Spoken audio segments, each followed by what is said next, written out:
अच्छा, किसी शादीशुदा जोड़े से अकेले में बात करके देखिए। जब वो कंफर्टेबल हो आपके साथ, आप उनको बोलिए कि मुझ में और मेरी पत्नी में या मुझ में और मेरे पति में ज़्यादा चीज़ें मैच नहीं होती हैं। सीरियस होके बोलना, मज़ाक के मूड में नहीं। सीरियस मुँह बना के बोलिए, थोड़ा भरोसे में लेके। दुनिया का हर जोड़ा आपसे बोलेगा, आप में तो फिर भी कुछ मैच होता है, हम में तो कुछो मैच नहीं होता। एक भी मैच, सारे जोड़े ऐसे ही चल रहे हैं। सबको लगता है कि उसका घर बढ़िया चल रहा है, मेरा ही ठीक नहीं चल रहा है, क्योंकि उसका घर आपने फेसबुक पे देखा है, अच्छी-अच्छी फ़ोटो देखी हैं। 24 घंटे में से जो 2 अच्छे मिनट आए थे, उसमें ली गई 25 फ़ोटो में से बेस्ट फ़ोटो फेसबुक पे आई थी। और अपने घर में आप बाकी 24 घंटे में से 2 मिनट छोड़ के बाकी देख रहे हैं। तो दूसरे का घर हमेशा अच्छा लगता है कि यार लाइफ़ हो तो उनके जैसी हो।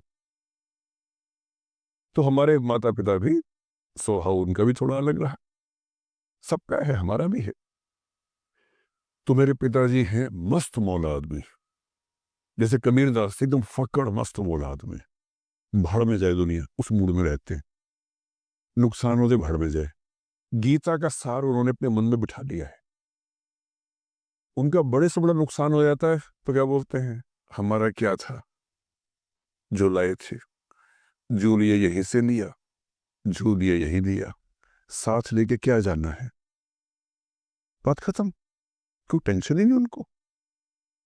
और बाकी सब लोग टेंशन में कि अब क्या करें, ये हो गया, वो हो गया, कैसे मैनेज करें। मेरी माँ को तनाव हो जाता था, तो जब पिताजी ऐसे हो तो माँ को तनाव होगा, सीधी सी बात है। अगर माँ वैसी होती पिताजी तनाव में रहते, तो सामान्य बात है।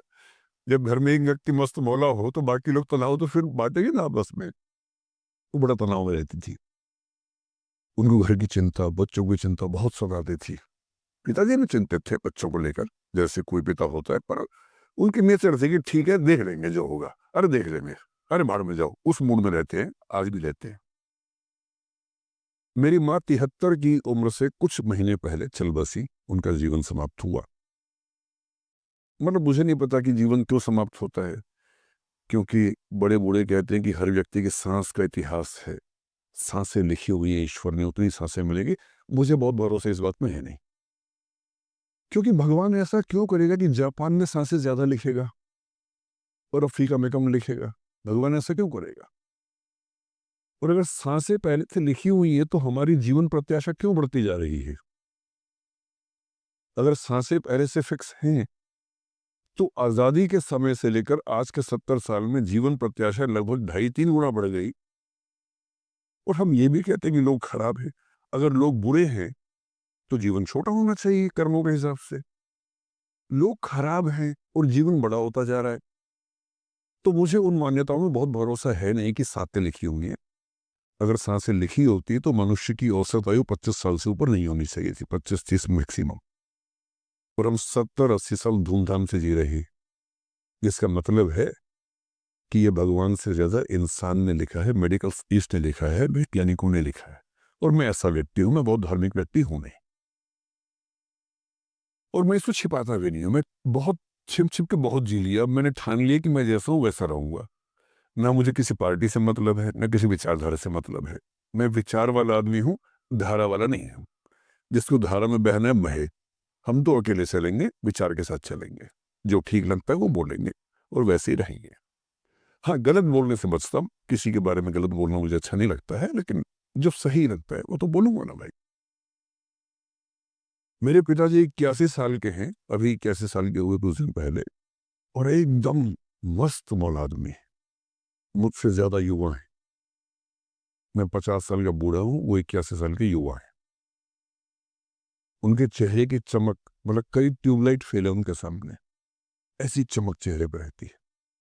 क्यों रहती है? उसकी एक वजह है कि वो रोज सुबह 2-3 घंटे प्राणायाम, योग, ध्यान, बहुत कुछ करते हैं। उनका भोजन इतना संतुलित है। सप्ताह में कम से कम एक बार, कभी कभी महीने में 4 से ज्यादा 6-7 बार उपवास करते हैं पूरा पूरा। वो सब चीजें उनके अभ्यास में है, जो मेरे अभ्यास में उतनी नहीं है। मैं भी कोशिश करता हूँ पर अभी उतना सफल नहीं हो पा रहा हूँ। और मेरी राय में उनके इस सुंदर जीवन का सबसे बड़ा राज ये क्षमता है कि वो हर चीज को लेट गो कर देते हैं। तनाव उनके पास आता है तो फिसल के निकल जाता साइड से, लेते ही नहीं तनाव किसी बात का। कुछ भी हो जाता है तनाव ही नहीं लेते। और मुझे लगता है कि काश ये चीज मेरी माँ के स्वभाव में होती, कम से कम 10 साल उनका जीवन और ज्यादा तो होता। और मैं अपने अनुभव से बता रहा हूँ, बहुत विश्वास से बता रहा हूँ। मैं न सोने जागने में नियमित व्यक्ति हूँ, ना मैं बहुत कसरत करता हूँ। ठीक हूँ, मतलब बुरा भी नहीं, ठीक हूँ। मेरी उम्र के अधिकांश लोग बीपी, शुगर, बहुत बीमारियों से ग्रस्त हैं। मैं फिलहाल नहीं हूँ। क्यों नहीं हूँ? मेरे पास इसका उत्तर एक ही है, मैं लोड लेता नहीं किसी बात का, दबाव लेता नहीं, तनाव लेता नहीं। भाई अच्छा हो रहा है तो भी ठीक है। जब मैं सफल, जैसे मैं 3 साल में पिछले काफी सफल हो गया, जितना मुझे नहीं होना चाहिए था, मैं तो कैसे हो गया हूँ सफल। अगर मैं सफल हो गया तो मैं इस बात का लोड भी नहीं ले रहा कि मैं सफल क्यों हो गया। अरे हो गया तो कैसे हो गया, कई लोग हो जाते हैं, हम भी हो गए, ऐसा क्या है। कल को नहीं रहूंगा, मान लीजिए, ऐसा हो सकता है, कल को फेल हो जाऊं कहीं। फेलियर को बचाना पता नहीं कितना मुश्किल होता होगा लोगों के लिए। मैं अपने बारे में जानता हूं, मुझे मुश्किल नहीं होने वाला, क्योंकि मैंने सफलता का लोड लिया ही नहीं अपने ऊपर।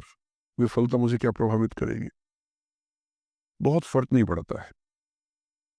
और मैं दावे से कह रहा हूं कि यदि ये टेम्परामेंट आपका हो, जो मेरे पिताजी से मैंने सीखा है, तो आप जिंदगी में सफल कितने होंगे वो एक अलग पैरामीटर है, पर आपकी जिंदगी शानदार होगी। और जितनी जिंदगी आपकी है, जितनी सांसें आप कहते हैं कि लिखी हुई हैं, गारंटी से कह रहा हूं कि 10 साल बढ़ जाएंगे।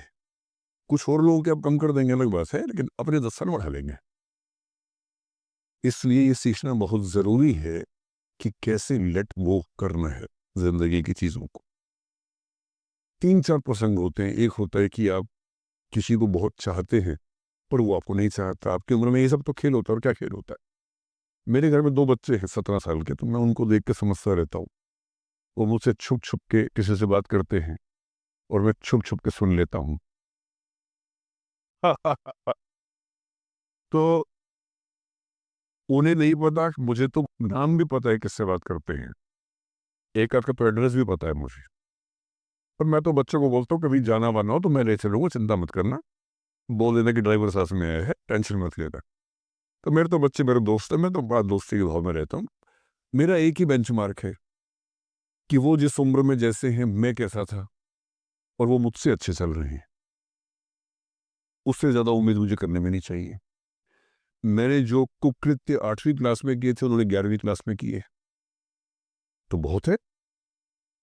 मैं ये क्यों मान के चलूं कि वो देवी देवता पैदा होंगे? मेरे ही तो बच्चे हैं भाई, जीन तो मेरे, ये तो कैसे देवी देवता हो जाएंगे। तो ज्यादा उम्मीदें क्यों पालनी है बच्चों से भी? मैं क्यों चाहूं कि मेरा बच्चा आईएएस जॉब करे? क्यों करे? वो आईएएस भी क्यों करे? उसका मन करेगा तो करेगा, नहीं करेगा तो भाड़ में जाए।